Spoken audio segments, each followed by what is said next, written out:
Question ऐसे भी आता है कि prove that 7 into 11 into 13 plus 13 is a composite number. आपको ये प्रूव करना रहेगा कि ये जो क्वेश्चन दिया गया है ये क्या है, कंपोजिट नंबर। अब आप बताइए कंपोजिट नंबर होता क्या है? More than two factor, right. तो अगर हम कहीं ना कहीं इसको ये साबित कर पाए कि इसके दो से अधिक फैक्टर है, और जब दो से अधिक फैक्टर होगा तो उसको क्या बोलेंगे, कंपोजिट नंबर बोलेंगे, राइट। तो ऐसे क्वेश्चन का सॉल्यूशन आप किस प्रकार से करेंगे, देखिए। सबसे पहला काम, कंसीडर करिए इसको, consider 7 into 11 into 13 plus 13।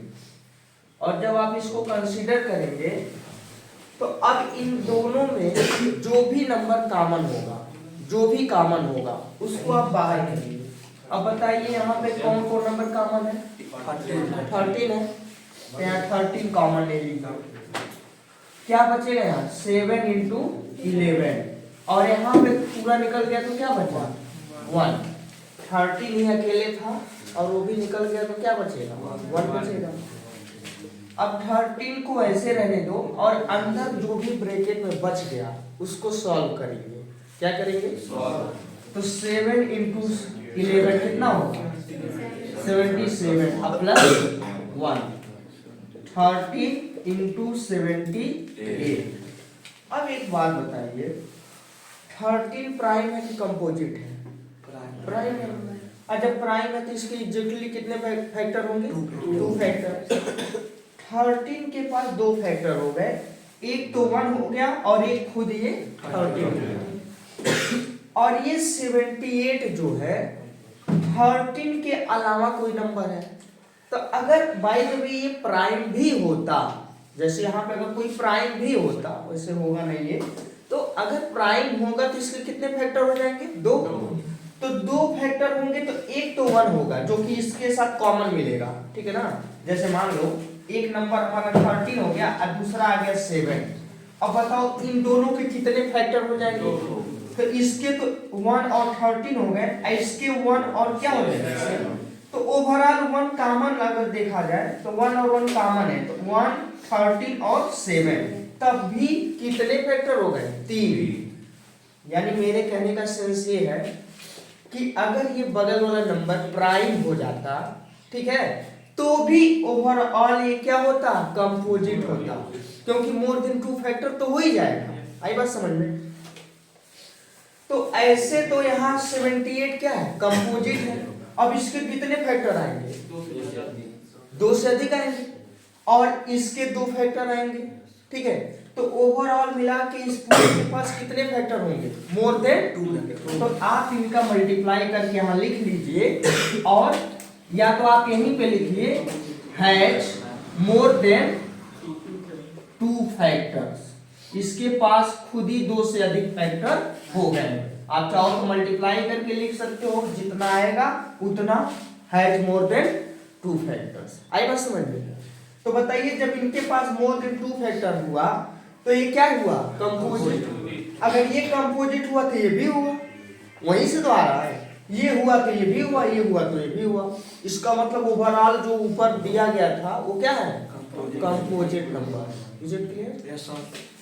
Okay, तो आप ऐसे क्वेश्चन को लिख सकते हैं। आप चाहते हैं मल्टीप्लाई करके जो भी आएगा यहाँ लिख करके और लिख सकते हैं has more than 2 factor, therefore 7 into 11 into 13 plus 13 is a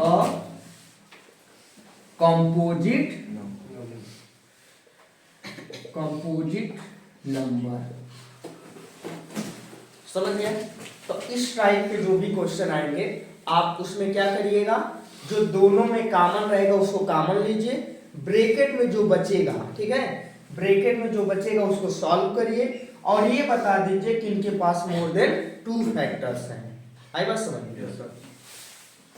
और क्वेश्चन आता है इसमें, हो सकता है कि आपके साथ क्वेश्चन कुछ ऐसा मिल जाए, prove that √3 plus √2 is an irrational number. ऐसे में क्या करेंगे भाई, अभी तक जितने क्वेश्चन आप देख रहे थे उसमें एक ही जगह रूट में वैल्यू आ रही थी, यानी 2 प्लस √2 या फिर 3 प्लस √2, ठीक है, या 2 इंटू √3। जितने भी क्वेश्चन आपको प्रीवियस लेक्चर में आप देखे होंगे, तो वहां पे इस टाइप का नहीं था कि दोनों टर्म रूट में आ जाए।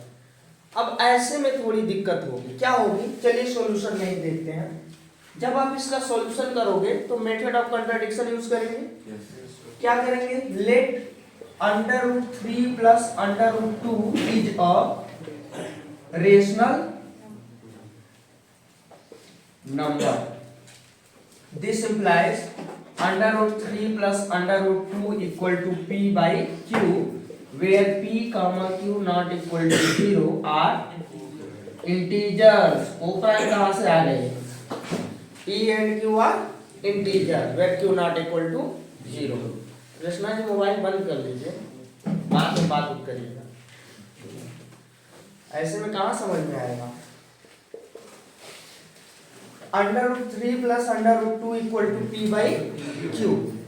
अब एक बात बताओ, अगर हम √2 को उधर ले जाते हैं तो ये जो वैल्यू गया है वो तो रूट में जाएगा ना, अगर रूट में नहीं रहता तो उधर ले जाते। अगर आप इसको ले जाना चाहो तो ये भी रूट में है, इसका मतलब हम इसमें से किसी को भी ट्रांसपोज नहीं कर सकते हैं। तो इस केस में क्या किया जाता है, स्क्वायरिंग बोथ साइड। तो स्क्वायरिंग बोथ साइड करिए, √3 प्लस √2 का होल स्क्वायर और इधर p बाई क्यू का whole square, squaring both side.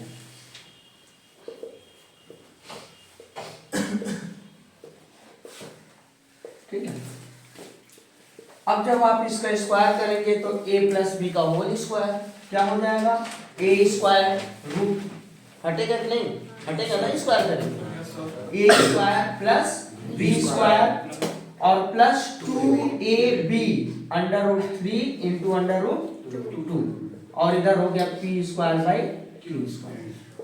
अब यहाँ बताओ 3 प्लस 2 क्या हो जाएगा, 5 प्लस 2 √।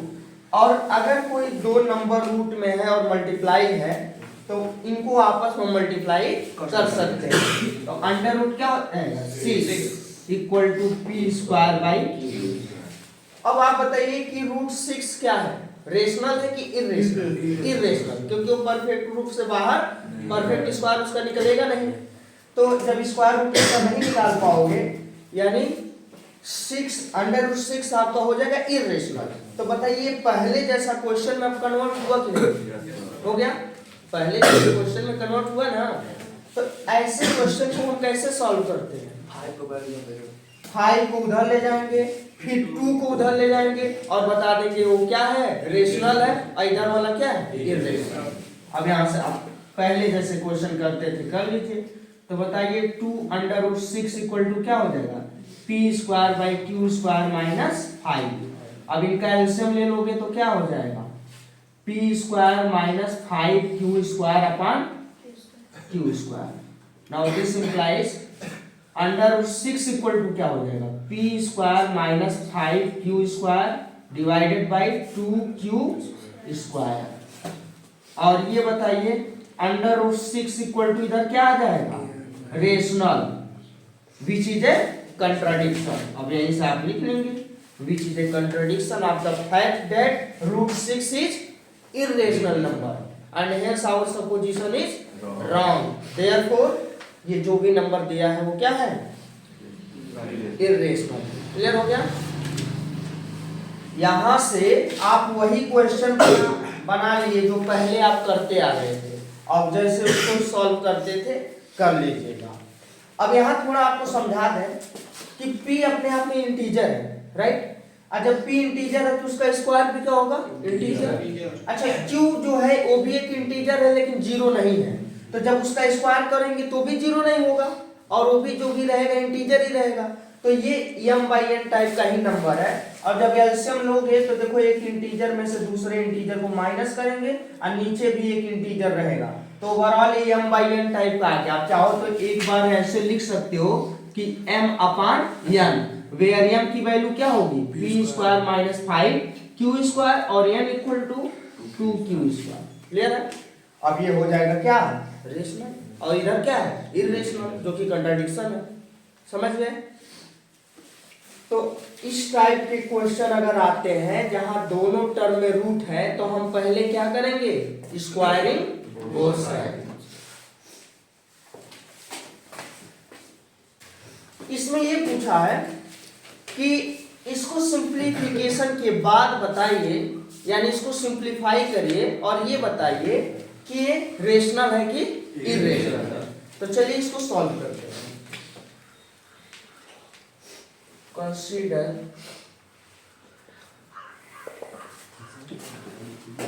अब बताओ इसको हम क्या लिख सकते हैं, 2√45। देखो 45 का जब आप फैक्टर करेंगे तो क्या आएगा 3 × 3 × 5 यही आएगा। तो दोनों में से, इस दोनों में से पेयर में से एक बाहर निकलेगा तो क्या आ जाएगा 3√, क्या ऐसा आ जाएगा। ऐसे ये बताइए अगर हम 20 को लिखें तो लिख सकते हैं 2 × 2 × 5, 4 × 5 = 20 होता है ना। तो ये 2 बाहर निकाल लीजिएगा, रूट में 5 ऐसा आ जाएगा। अब ये सारे वैल्यू यहाँ लिख देंगे 2 और इंटू √45 की जगह क्या लिखोगे 3√5 प्लस 3 और इसके जगह पे क्या लिख देंगे 2√5। अब यहाँ 3 और √20 के बीच में क्या है मल्टीप्लाई है। आई बात समझ में? तो हम यहाँ मल्टीप्लाई दिखा दिए, नहीं तो ऐसे मत लिख देना 3 2√5, तब ये 3 × 2 नहीं कहलाएगा, क्या हो जाएगा 32 हो जाएगा। और नीचे है 2√5। अब एक बात बताओ, यहाँ से ऊपर वाले से और नीचे वाले में दोनों में कुछ कॉमन मिलेगा क्या? हाँ? अच्छा, कॉमन भी ले सकते हो, नहीं तो ऐसे भी ले सकते हो 6√5 और ये भी क्या हो जाएगा 6√5 अपान हो गया 2√5। दोनों को ऐड कर लोगे तो क्या आ जाएगा 12√5 और यहाँ 2√5, √5 से √5। अब बताओ ये 12/2 क्या है 6, यानी ये रेशनल है कि इरेशनल? रेशनल है। तो ऑन सिंप्लीफिकेशन आपको पता चल गया कि ये नंबर जो दिया है वो क्या है रेशनल है। ये तो आपका रफ वर्क हो जाएगा। ठीक है।